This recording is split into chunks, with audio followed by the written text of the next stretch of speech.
nimi on Robert. Minu nimi on Kaur ja tere tulemast Glitch Journey podcasti. Enne kui me siia Dubaisse nüüd tulime, me olime umbes nädal aega Saudi Araabias. Siis me käisime seal Boulevard Worldis.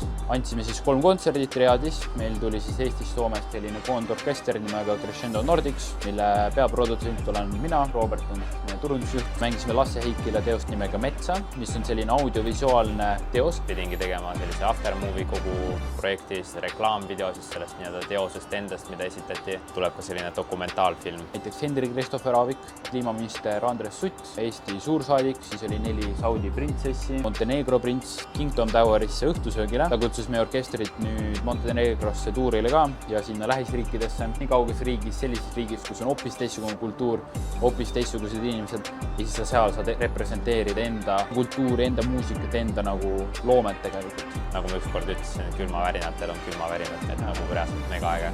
Kokkuvõttes oli mega edukas projekt, muidugi oli